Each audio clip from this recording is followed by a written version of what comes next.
službu otca Augustína dostal, pretože otec Augustín, keď bol u nás domov, sa som bol mladý chlapec, 15-16 ročný, kedy čerstvo, ako moji rodičia sa rozviedli, tak som bol taký dosť stratený, Gospod mi nič nehovoril, bol som rozdialený. A potom ale pomaličky Pán Boh, tak som ma nejak viedol, že som sa mohol vrátiť a tam už ma čakal dobrý pastier, ako som tiež otca Augustína. My sme stále boli spolu, keby ste prišli ráno o 6 na faru, tak by ste ma tam už našli. Keby ste prišli večer o polnoci na faru, ešte som tam bol. Neviem, otec Augustín so mnou, že som, ale videl asi pravdepodobne, určite videl, že potrebujem nielen kňaza, ale aj priateľa a otca. A toto všetko som skutočne našiel v ňom, takže vďaka veľmi veľa chvíľosti, ale to by sme do večera neodišli. A ako to hovoria múdri a svätí ľudia, že nechválme človeka, pokiaľ je ešte tu na ceste do nebeskej vlasti, pokiaľ nezakončí ešte svoj život, pretože to je boj, pravda. Takže nebudeme chváliť ten moc, trošku len, áno, ale svätý Silván, starostne taký právoslavný svätý povedal, že veda človekovi, ktorého sláva je väčšia než jeho diela. Takže treba si dávať pozor.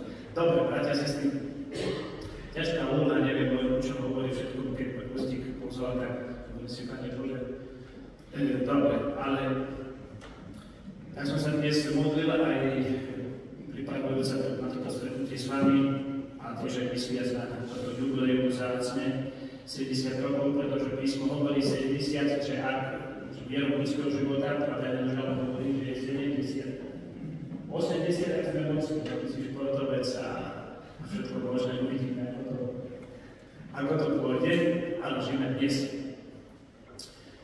Tak by som chcel sa trošku, chcel by som vás všetkých, aj tiež nášho slavenca, pozvať trošku takému zamysleniu. Veľmi sa ma tak dotkli slova, ktoré myšlievanie je veľmi bohaté, ponúka mnoho rôznych myšlienok, ale myslím si, že chcem sa dnes tak skoncentrovať na jednej, keď Pán hovorí, bedra majte opásané a lampy zažaté. Buďte podobní ľuďom, ktorí očakávajú svojho Pána, keď sa má vrátiť zo svadby, aby ste mu otvorili hneď, ako príde a zaklope. Toto sú tie slova, na ktoré by som chcel sa dnes, aby sme sa zamysleli aj sú, aj teda v tom kontexte teda tohoto jubilea, ktoré otec Augustín prežíva, ale tiež aj nášho života. Pán Ježiš hovorí, buďte podobní ľuďom, ktorí očakávajú. Chcel by som trošku s vami porozmýšľať tým, aká je charakteristika tých ľudí, ktorí žijú v očakávaní. Pán Ježiš hovorí, aj písmo sväté veľa miestne hovorí o tom, žiť v očakávaní. Buďte podobní na ľudí, ktorí žijú v očakávaní. Čo by malo byť charakteristikou, že keď iní pozrú na nás, pozrú na náš život, alebo sa tak trošku priblížia bližšie k nám, tak nejak, alebo aj nás hĺbšie spoznajú náš spôsob života, náš štýl, povedia áno, to je človek, ktorý vidí, že on očakáva. On žije v očakávaní. A čo to je? Pravda hovoria, to je, že štýl robí človeka, alebo že spôsob jeho života robí človeka. Nie, že kým on je kardinál Dziwisz, sekretár svätého otca Jana Pavla II, hovorí, že keď sa vracali s svätým otcom z misijnej cesty, všetci už sa nemohli dočkať, keď konečne už teda sa vrátia do Vatikánu, aby si mohli konečne odpočinúť, všetci boli hotoví a všetci utekali si odpočívať a Jan Pavel II prvé, čo robili, vždy išiel do kaplnky a sa modlil.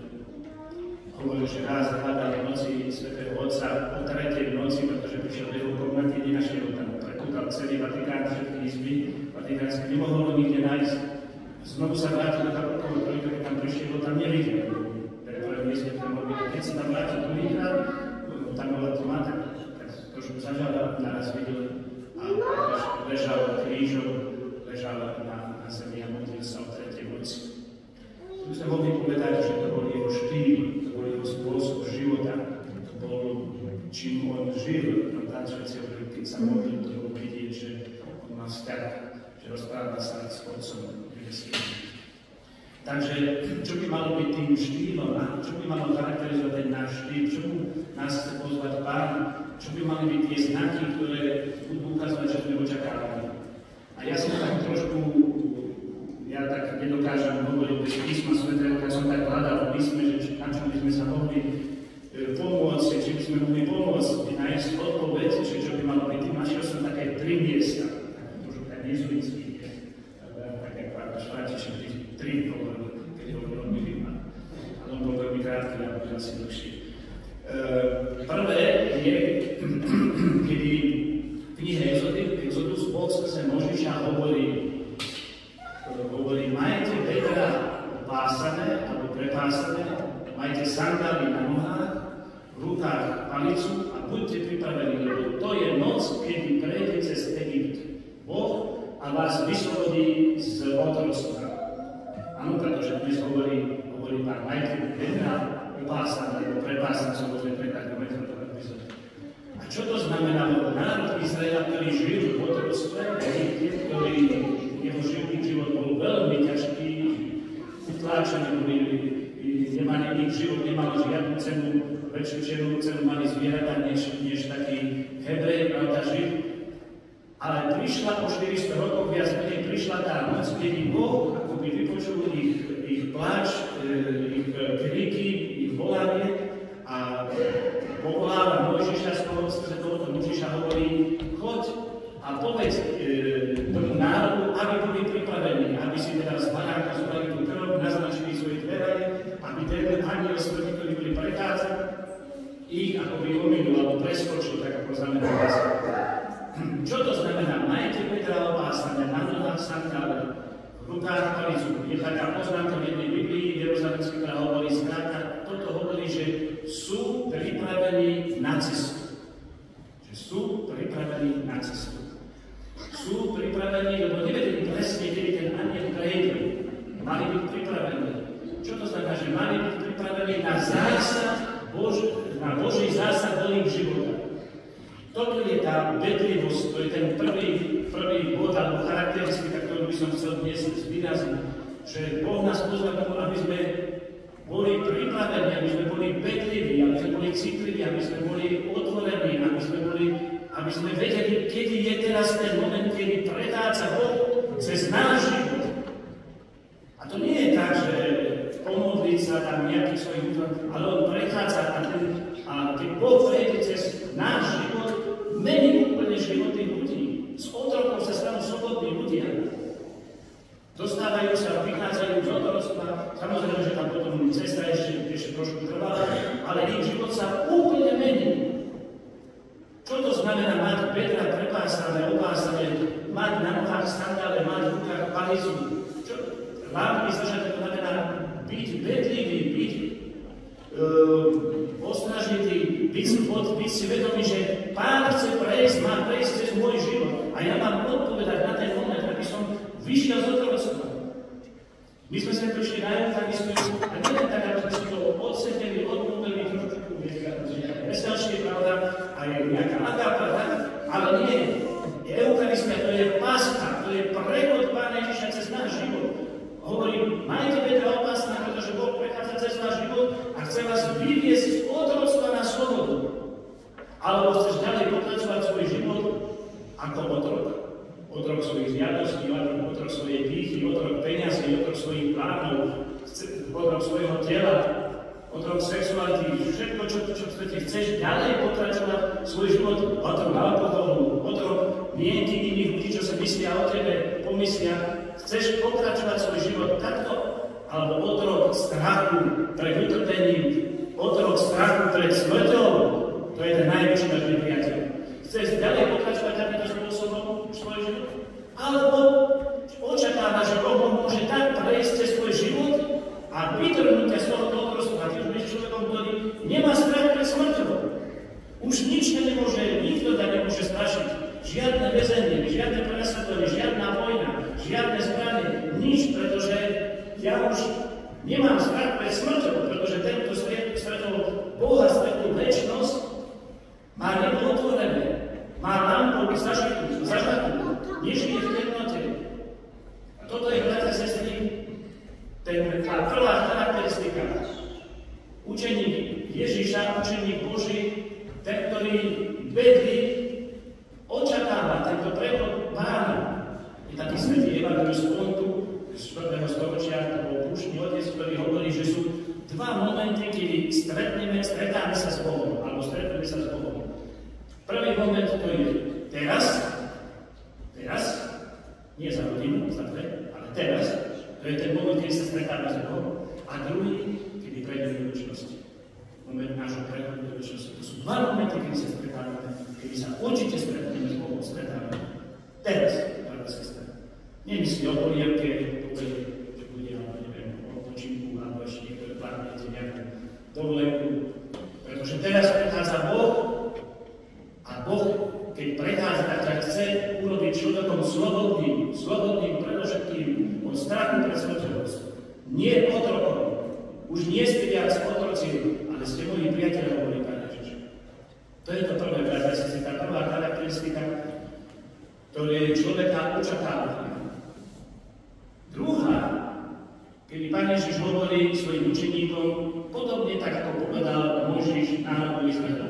Ježiš mu hovorí, keď ich máme rozposielať a on vás podelím hovorí, majte bedra prepásané, majte na nohách sandále a idte a opasujte kráľovstvo nebeské. Čo to znamená? Že človek, ktorý žije očakávaný, to je človek, ktorý je ochotný, ktorý je pripravený ísť a v každom momente svedčiť o nádeji. Teraz máme jubilejný rok nádeje. A my sme povolaní k tomu, aby sme boli v každom momente pripravení ísť a svedčiť svetu o Božej láske.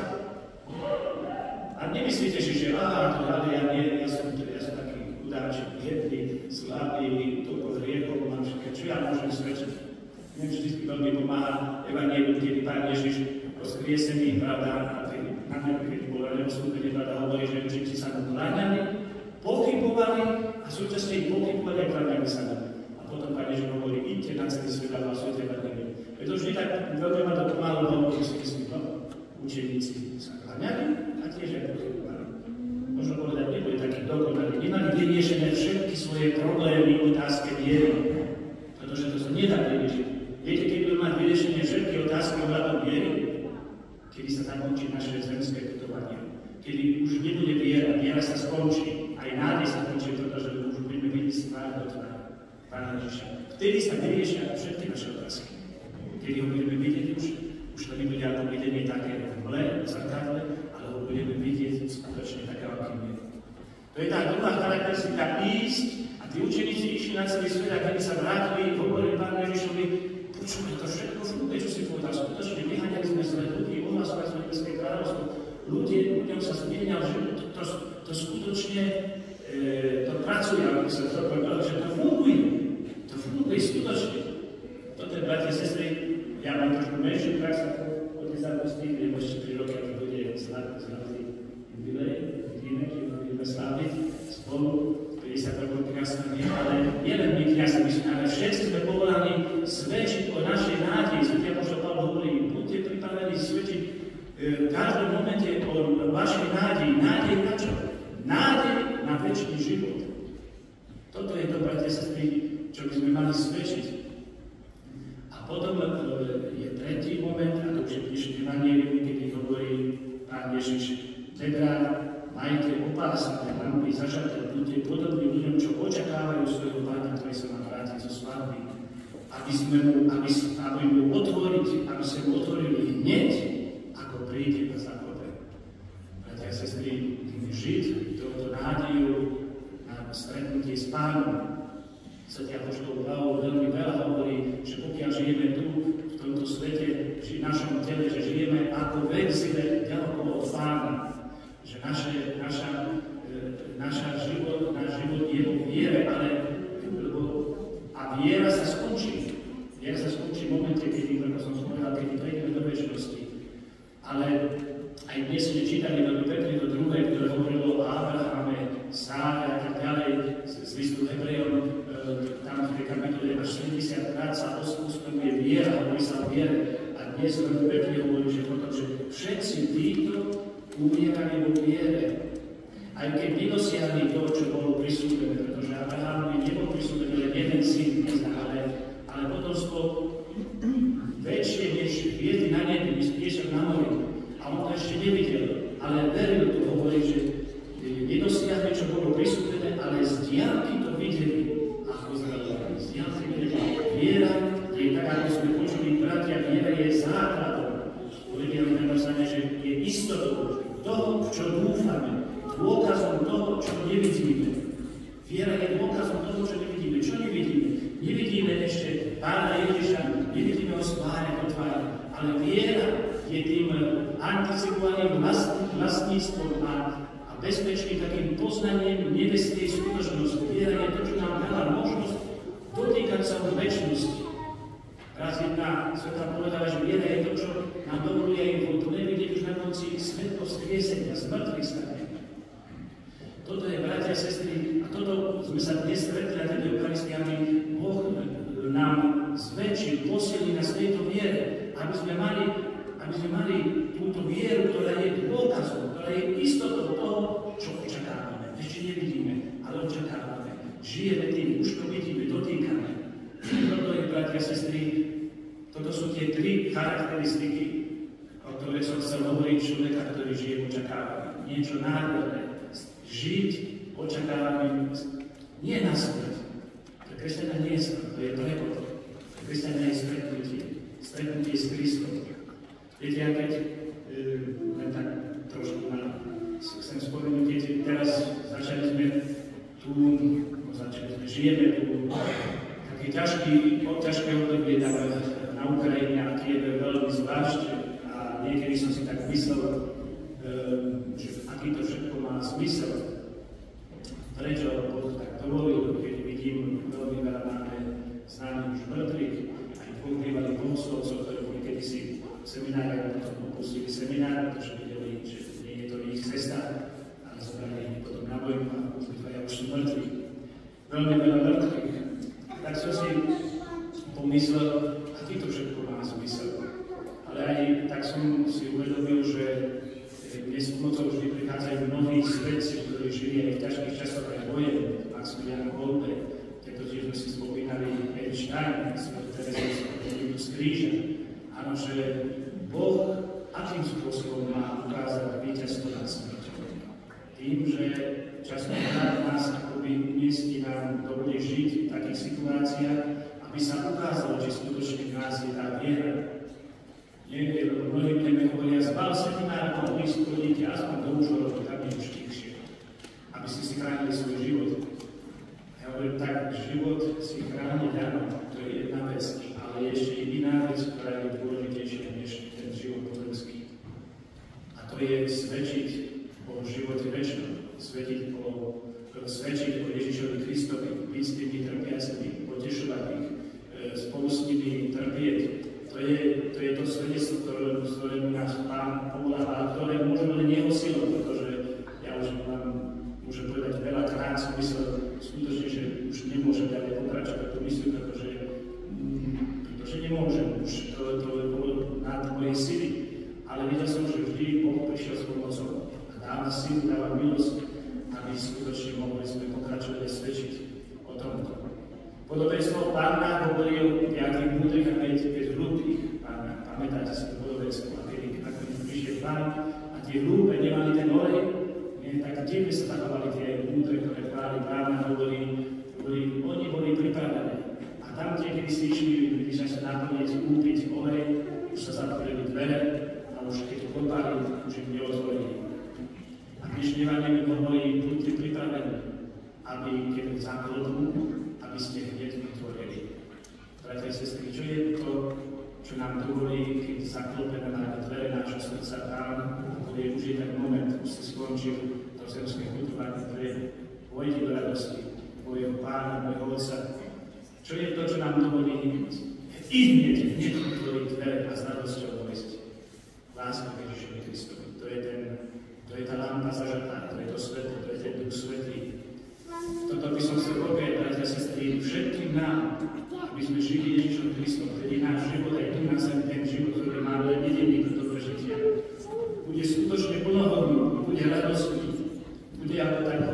Bohové písmo o mnohých našich patriárchoch Abrahamovi, tak hovorí, že zomierali nasýtení životom. Aj náš život bude skutočne nasýtený, bude šťastný, bude sa cítiť taký splnený. A nie len to, ale aj predovšetkým budeme sa radosne budeme očakávať, keď už konečne zakončí. Kedy svätá Tereska Ježišková opisuje žltý zošit, to je jej biografia, opisuje moment, kedy viete, že to bola veľmi mladá, 20 roky, či pamätám si teraz, a opisuje, ako jednej noci začala kašľať, má tuberkulózu a bolo tma, a hovorí, keď zakašľala, potom cítila, že na jej rukách je krv. A hovorí, že vtedy sa akoby pohlo jej vnútro, veľmi bola taká dojatá, a hovorí, vtedy som pocítila radosť, že slúbenec je blízko. Slúbenec je blízko. Bratia a sestry, prajem vám a na tebe, že slávenec, aby si, pretože kňazi, ktorí žijú v celibát je predovšetkým znakom tým eschatologickým. Neženia sa, neženíme sa, pretože sme znakom toho, čo hovorí Evangelium v nebi, tam sa už nebudú ani ženiť, ani vydávať, budú žiť ako anieli. A kňaz je znakom, predovšetkým jeho celibát je znakom tejto slúbeneckej lásky Ježiša Krista svojej slúbeneckej v cirkvi, je znakom tejto eschatologického neba. Taký prajem, aby si bol takým človekom, na ktorého tvoji najbližší, ktorí slúžiš, keď pozrú, povedia áno, to je človek, ktorý očakáva, ktorý vníma na tie momenty, keď Boh prechádza cez jeho život, ktorý je vždy ochotný evangelizovať, vždy pripravený evangelizovať, to je možno svedčiť, že tak bolo, pokiaľ sme sa poznali, a ktorý bude pripravený na to zakopovanie, kedy príde Pán. Amen.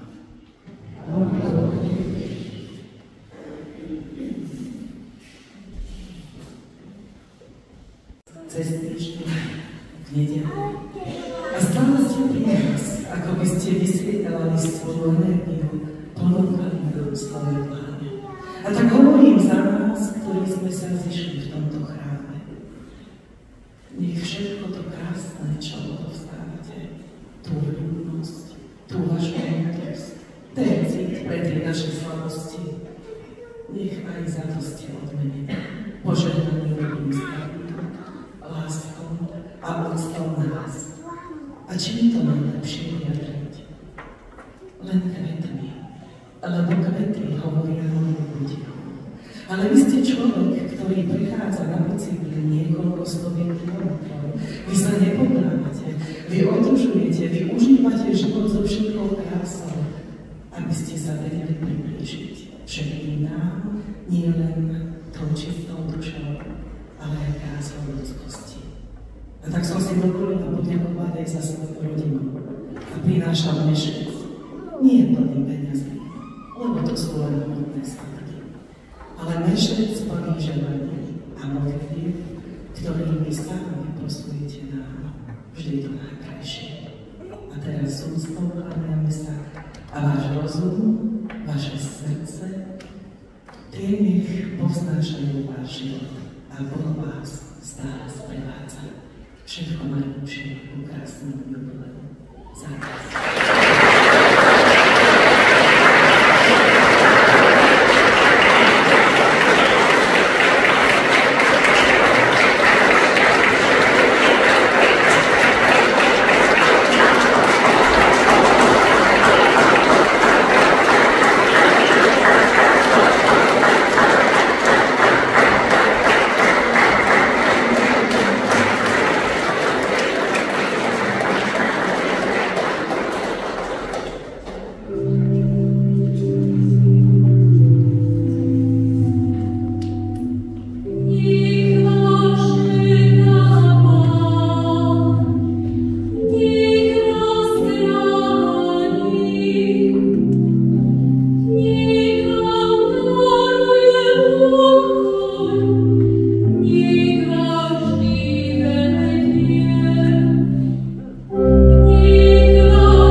Drahý Páter Augustín, pri príležitosti tvojich okrúhlych narodení by som ti rád zo srdca poblahoželal. Robím tak v mene svojom i v mene všetkých spolubratov misijnej spoločnosti. Tak významné jubileum je pre nás všetkých príležitosťou vďačnosti voči Bohu za dar tvojho života, za tvoje kňazské pôsobenie i za všetkých, ktorí boli a stále sú súčasťou tvojej životnej cesty. Svoje okrúhliny prežívaš počas jubilejného roku a jubilej 400. výročia vzniku misijnej spoločnosti.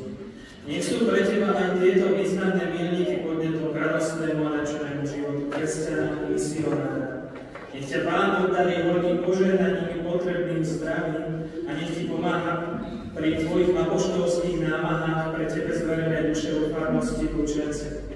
Z úctou a vďakou za všetko dobre, ktoré sa ti s Božou pomocou darí konať a blízko v modlitbe tvoj mladší brat vo svetom Vincentovi, Páter Tomáš Brezáni, vizitátor.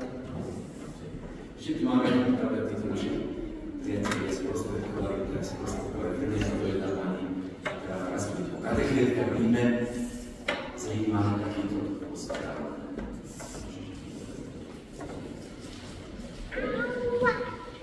Čo si povedala?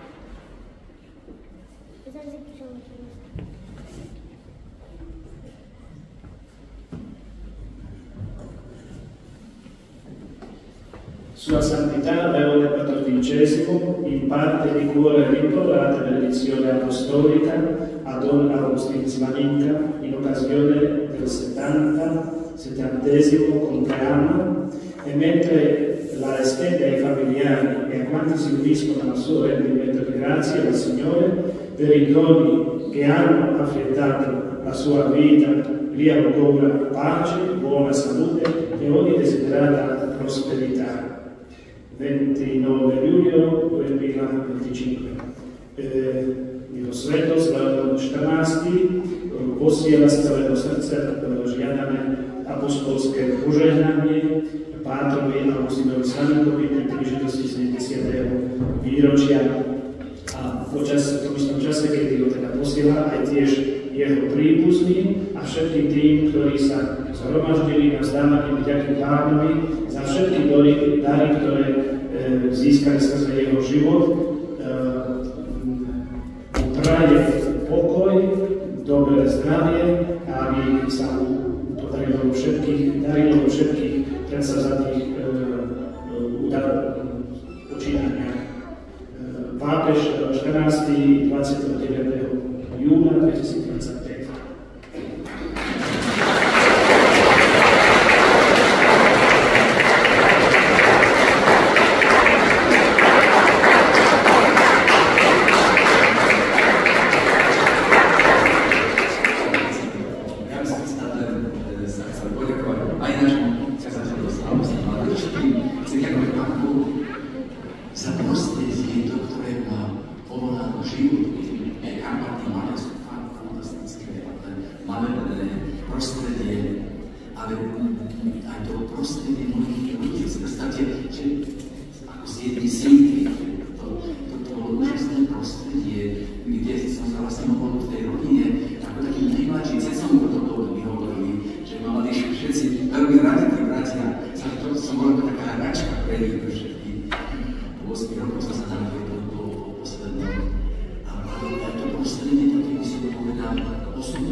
Od detstva sa ma dotýkalo to prostredie, i partner z rohu, ktorý bol misionárom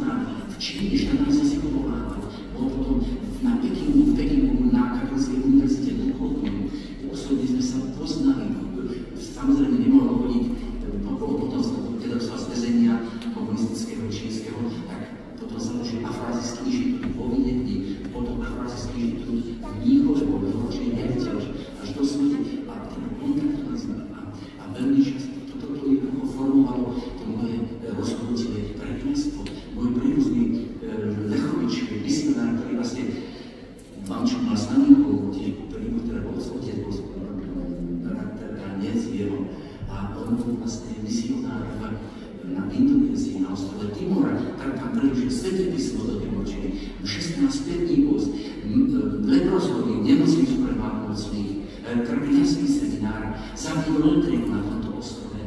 To bola osobnosť, keď sme sa potom v 68. prvýkrát sme sa stretli, že mohol prísť na Slovensko, teda rodina. A to bolo čosi úžasné, to prostredie geniálne, v ktorom som mohol vyrazať. Tieto osobnosti vlastne inšpirovali, lebo som sa s ním poznal. A potom to prostredie, potom to kňazské, mesiacké, to prvá, čo mám spomínali, ja som tam bol kapelánom roga, zrazu spadla fara. Celý severný. A teraz pán farár odišiel za dva týždňa. Nikdy by som sa nestal farárom vrbolom s môjim tým posudkom, ale jednoducho ostal som tam sám, že vidieť kapelána a zrazu náhodných 11 kňazských a duchovných povolaní je z toho obdobia je v Rusku pracuje, pracovala na Sibíri, 3 benediktíky a teda ďalší, ešte dúfam, že príde medzi nás Keller Anglíkov, ktorý z oslednej zemi pracuje, keď dieťatkovo príde, vyrastá. Takže to človeka teší. Teraz ja som sa absolútne nevyprával na veci, ktoré mi Pán Boh dal. To bolo veľmi zaujímavé, že teraz som skončil komunizmus. Pán kardinál Volec povedal, že teraz sme sa poznali z komunizmu a myslím, že mám zažiť a to je skôr vlastne vypravené, že máš do Polska. Nikdy som to nečakal. Pán ma šokoval, celý život ma Pán Boh šokoval. I svojím poslaniami. Len, čo som to skočil, zrazu provincia. Nikdy som nečakal, že ja za 100 miliónov budem stavať nejaký seminár, alebo zakladať misiu na Charkove.